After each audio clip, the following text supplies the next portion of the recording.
Salut, salut, toujours au rendez-vous pour notre défi quotidien, lecture de la Bible de l'aurore au crépuscule. Super que tu sois là.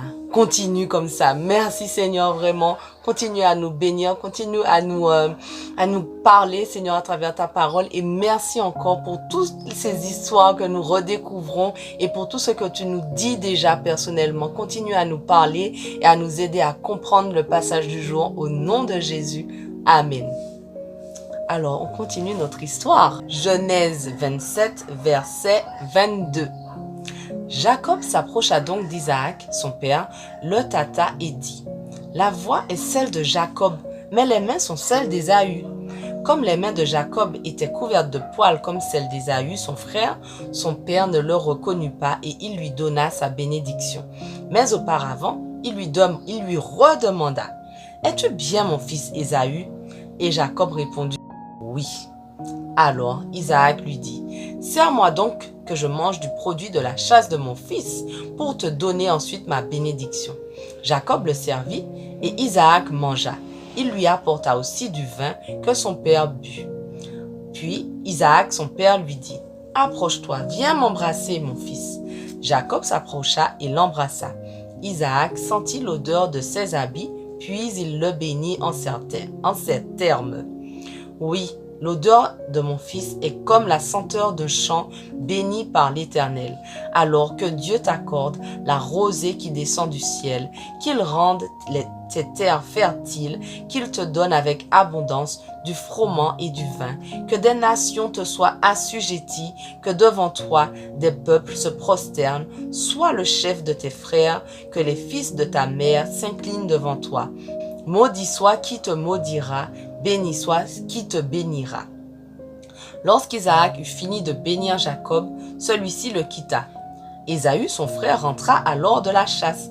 Il prépara lui aussi un bon plat, l'apporta à son père et lui dit, « Mon père, lève-toi, je te prie, et mange du gibier de ton fils pour me donner ensuite ta bénédiction. » Isaac lui demanda, « Qui es-tu » Il répondit, « Je suis ton fils aîné, Ésaü. » Alors Isaac, en proie à une vive émotion, se mit à trembler et dit, « Qui est donc celui qui a pris du gibier et me l'a apporté? J'ai mangé de tout avant que tu ne viennes et je lui ai donné ma bénédiction.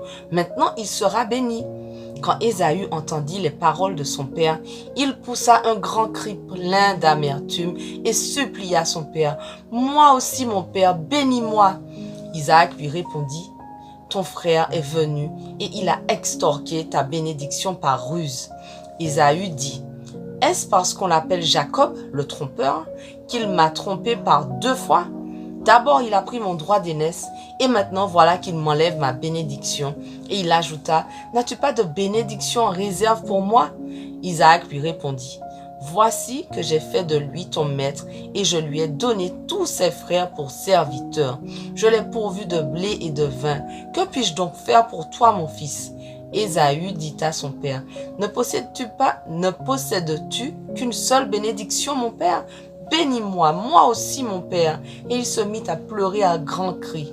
Alors Isaac, son père, répondit, « Vois, tu demeureras loin des terres fertiles et loin de la rosée qui nous descend du ciel. C'est grâce à ton épée que tu vivras. Quant à ton frère, tu lui seras assujetti, mais errant çà et là, tu briseras le joug qu'il fera peser sur ton cou. » Ésaü prit Jacob en haine à cause de la bénédiction qu'il avait reçue de son père et il dit en lui-même, « La mort de mon père n'est pas loin. Alors, Jacob mon frère. » On informa Rebecca des propos d'Ésaü, son fils aîné. Elle fit venir Jacob, son fils cadet, et lui dit, « Voici que ton frère Ésaü veut pour se venger de toi. Maintenant donc, mon fils, écoute-moi et fais ce que je te dis. Pars d'ici, fuis chez mon frère Laban à Haran. Reste chez lui quelque temps jusqu'à ce que la colère de ton frère s'apaise. Une fois que sa fureur se sera calmée et qu'il aura oublié ce que tu lui as fait, j'enverrai quelqu'un pour te faire revenir de là-bas. Pourquoi devrais-je vous perdre tous deux en un seul jour? » Rebecca alla dire à Isaac, « Je suis dégoûtée de la vie à cause de ces femmes hittites. Si Jacob épouse aussi une de ces filles de ce pays, cela ne vaut plus la peine que je vive. » Genèse 28. Alors Isaac appela Jacob, il le bénit et lui donna cet ordre. Tu n'épouseras pas une Cananéenne. Mets-toi en route et va à Padan Aram, chez Bethuel, ton grand-père maternel, et prends une femme de là-bas parmi les filles de ton oncle Laban. Le Dieu Tout-Puissant te bénira, il te donnera des enfants, il rendra tes descendants nombreux et tu deviendras l'ancêtre d'un grand nombre de peuples. Il te transmettra la bénédiction d'Abraham à toi et à ta descendance, afin que tu hérites le pays dans lequel tu habites en immigrant et que Dieu a donné à Abraham. Jacob, envoyé par son père, partit donc pour Padan Aram, et il se rendit chez Laban, fils de Bethuel l'Araméen, et frère de Rebecca, sa mère, et celle d'Ésaü. Ésaü vit qu'Isaac avait béni Jacob, et qu'il l'avait envoyé à Padan Aram pour y trouver une épouse, et qu'en le bénissant, il lui avait ordonné de ne pas épouser une fille du pays de Canaan, que Jacob avait obéi à son père et à sa mère, et qu'il était parti pour Padan Aram.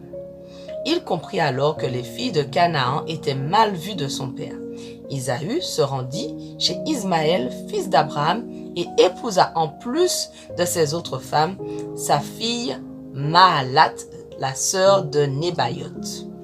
Jacob avait quitté Beersheba et marchait en direction de Haran. Comme le soleil se couchait, il prit une pierre pour s'en faire un oreiller et se coucha pour passer ainsi la nuit dans le lieu qu'il avait atteint. Dans son rêve, il vit une sorte d'escalier reposant sur la terre et dont le haut atteignait le ciel.